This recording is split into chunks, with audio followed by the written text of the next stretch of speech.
Hello বন্ধুরা, Pamela সেচেলের সবাইকে স্বাগত। জানি সবার বাড়িতেই এখন গ্যাসের সমস্যা চলছে, কিন্তু গ্যাসের সমস্যার জন্য তো আমরা খাওয়া দাওয়া তো একদম বন্ধ করে দিইনি, বরং গ্যাসের সমস্যার কথা মাথায় রেখে রান্না করার জন্য আমরা সবাই কিছু না কিছু বিকল্প রাস্তা খুঁজে নিয়েছি। ঠিক যেমনটা আমি খুঁজে নিয়েছি ইন্ডাকশান। আর কাল ছিল রবিবার, রবিবার মানেই ছুটির দিন। আর ছুটির দিনে আমি বানিয়ে নিয়েছিলাম চিকেনের একটি অনবদ্য রেসিপি, যেটা আজ তোমাদের সাথে শেয়ার করতে যাচ্ছি। চলো তাহলে কথা না বাড়িয়ে শুরু করা যাক আজকের রেসিপি। কড়াই চিকেন মশলা। সবার প্রথমে এই চিকেনটা ম্যারিনেট করে নিতে হবে। আর এখানে আমার মা ভুলবশত টক দইটা আগে থেকেই মাখিয়ে রেখে দিয়েছিল, যেটা আমার জানা ছিল না। যদিও অবশ্য ম্যারিনেটের সময় টক দইটা লাগবে, তো আমি তোমাদেরকে বলে দিচ্ছি সবার প্রথমেই টক দই দিয়ে দিতে হবে। টক দইয়ের সাথে দিয়ে দিতে হবে পেঁয়াজের বেরেস্তা। আমি বেরেস্তাটা আগে থেকেই বানিয়ে রেখেছিলাম। এর সাথেই দিয়ে দিতে হবে আদা রসুনের পেস্ট। এর সাথেই কিছু গুঁড়ো মশলা আমি দিয়ে দেবো। সবার প্রথমে পরিমাণ মতন হলুদ গুঁড়ো, তার সাথেই একটু সামান্য ঝাল লঙ্কার গুঁড়ো দিয়েছি, আর এর সাথেই কালারের জন্য কাশ্মীরি লঙ্কার গুঁড়ো দিয়ে দিচ্ছি। এর সাথেই সামান্য একটু ধনে গুঁড়ো আর জিরে গুঁড়ো দিয়ে দিচ্ছি। যেহেতু আমি এই ধনে আর জিরে গুঁড়োটা পরে অবশ্যই ব্যবহার করব, তাই আমি এখন অল্প পরিমাণে দিলাম। আর এর সাথেই পরিমাণ মতন নুনটাও দিয়ে দিলাম। এখন সমস্ত কিছু আমি সুন্দর করে মেখে নেব। সমস্ত কিছু সুন্দর করে আমি মাখিয়ে নিয়েছি। এখন 3 থেকে 4 ঘন্টার জন্য এটা আমি ম্যারিনেট করে রেখে দেব। ফিরে এসেছি 4 ঘন্টা বাদে। সবার প্রথমে মাংসটা রান্না করার আগে একটা আমি মশলা বানিয়ে নেব। তার জন্য দেখো ফ্রাইং প্যানের মধ্যে গোটা ধনে, গোটা জিরে, সামান্য একটু মৌরি, 4টে এলাচ, 2টো শুকনো লঙ্কা আর একটা কাশ্মীরি শুকনো লঙ্কা নিয়েছি। সবার প্রথমে এটা আমি একটু ড্রাই রোস্ট করে নেব। মশলাটা শুকনো খোলায় আমি একটু নাড়াচাড়া করে নেব।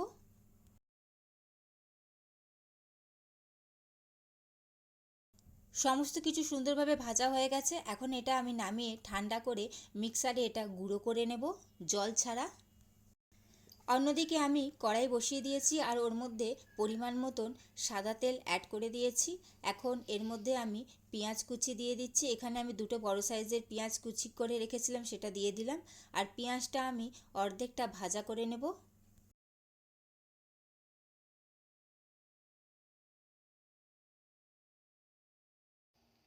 পেঁয়াজটা ভাজা করতে করতে অন্যদিকে আমি মশলাটা ঠান্ডা করে দেখো মিক্সারের মধ্যে নিয়ে নিয়েছি। আর এটা আমি সুন্দর করে একটা দেখো পাউডার বানিয়ে নিয়েছি। অন্যদিকে দেখো পেঁয়াজটাও অনেকটাই ভাজা হয়ে গেছে। আর 1 মিনিট মতন আমি ভাজা করে নেব। পেঁয়াজটা ভাজা হয়ে গেছে। এখন এর মধ্যে যে পাউডারটা বানিয়ে রেখেছিলাম মশলার, সেটা পুরোটাই আমি দিয়ে দিলাম। পেঁয়াজের সাথে মশলাটা জাস্ট আমি 1 মিনিট একটু কষিয়ে নেব।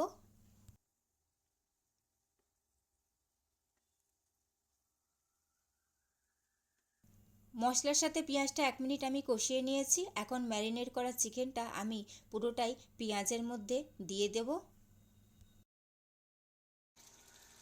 চিকেনটা আমি পুরোটাই অ্যাড করে দিয়েছি। আর দেখতেই পাচ্ছ আমি কিন্তু এখনও কোনো রকম নাড়াচাড়া করিনি, কিন্তু এখনই দেখো তেল ছাড়তে শুরু করে দিয়েছে মশলা থেকে।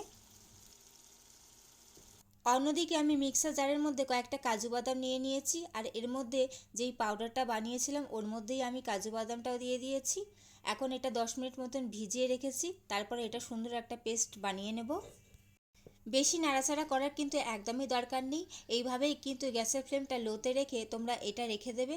নিজে নিজেই কিন্তু সুন্দরভাবে কষে যেতে থাকবে আর তেলটা ছাড়তে থাকবে।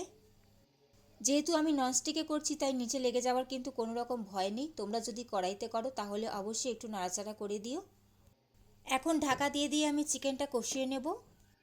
অন্যদিকে আমি জল সমেত কাজু বাদামটা পেস্ট করে নিয়েছি। যেহেতু আমি 3 থেকে 4 ঘন্টার জন্য ম্যারিনেট করে রেখেছিলাম টক দই দিয়ে, তাই চিকেনটা সেদ্ধ হতে কিন্তু বেশি সময় লাগবে না। আমি কষানোর সময় ঢাকা দিয়ে দিয়ে কষাই, যাতে চিকেনটা খুব তাড়াতাড়ি সফট হয়ে যায়। খুব সুন্দরভাবে কষানো হয়ে গেছে, সমস্ত তেলটা ছেড়ে দিয়েছে। এখন কাজু বাদামের যে পেস্টটা আমি বানিয়ে রেখেছিলাম সেটা পুরোটা দিয়ে দিলাম। এখন ভালো করে আমি এটা নাড়াচাড়া করে দেব। আর যেহেতু আমি এক হাতে কড়াইটা ধরে আছি আর এক হাতে মোবাইলটা, তাই তোমাদেরকে নাড়াচাড়াটা আমি দেখাতে পারছি না। এখন আমি আবারও 5 মিনিটের জন্য এটা ঢাকা দিয়ে কষিয়ে নেব। ফিরে এসেছি বন্ধুরা 5 মিনিট বাদে। 5 মিনিটের জন্য আমি ঢাকা দিয়ে রেখে দিয়েছিলাম আর সুন্দরভাবে কষানো হয়ে গেছে। দেখতেই পাচ্ছ সমস্ত তেলটা ওপরে ভেসে উঠেছে। এখন এর মধ্যে আমি জল দিয়ে দেব।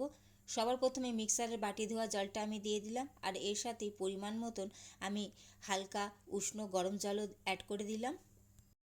যেহেতু এই সমস্ত চিকেন ঝোল কিন্তু একদমই ভালো লাগে না, একটু মাখা মাখা হবে, তো সেই হিসাবে আমি জলটা অ্যাড করে দিয়েছি। আমি অনেকক্ষণ কষিয়ে নিয়েছিলাম বলে মাংসটা অনেকটাই সেদ্ধ হয়ে গেছে।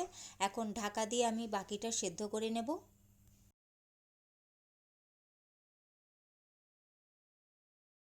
ফিরে এসেছি বন্ধুরা ঠিক 20 মিনিট বাদে।